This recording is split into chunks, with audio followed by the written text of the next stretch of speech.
Just 10 miles from the coastal town of Waldport live 12 wolves at the only wolf sanctuary in Oregon.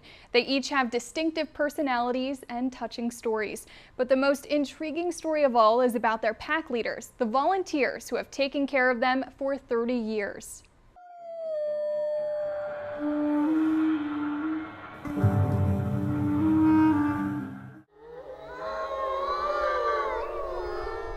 If you listen closely near the Coast Range town of Tidewater,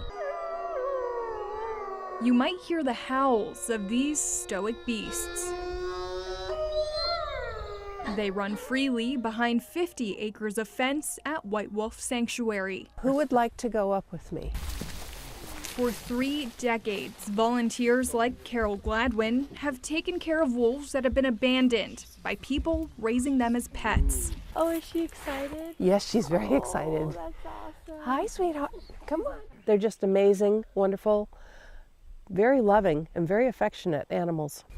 Affectionate enough to give out kisses. Pet them in the right spot, they'll show a smile. That is too funny. Are you making faces? The wolves she cares for are native to the Arctic Circle. There's only a couple hundred left in the wild. The ones at the sanctuary were bred in captivity in this country. Some arrived as pups.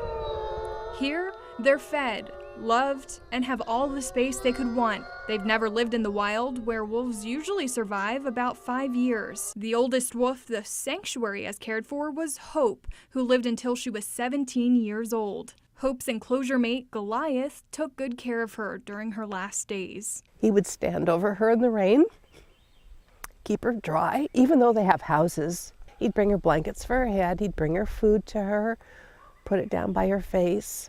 I mean, it was just amazing. It's a special kind of love, a special kind of bond, but... The founder of the rescue operation is Lois White. You may have seen her throughout the years on KVAL News.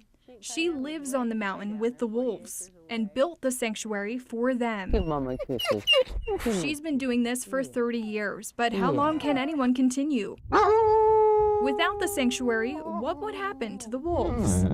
Well, the wolves would have to be taken out of state. First of all, if they've been captive their whole lives, they wouldn't know how to behave like wolves, and they would end up getting into a lot of trouble. Lois says that situation will never be a reality. She told us on the phone there will always be someone willing to care for the wolves and keep the sanctuary running. Volunteers like Carol Gladwin. This is their home for life. It's a sanctuary.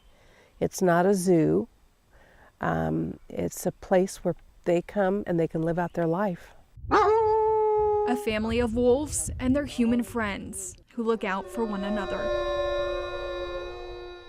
White Wolf Sanctuary is a 501c3 nonprofit. They survive on public donations. Gladwin says sometimes they barely get by because the animals eat a lot of food.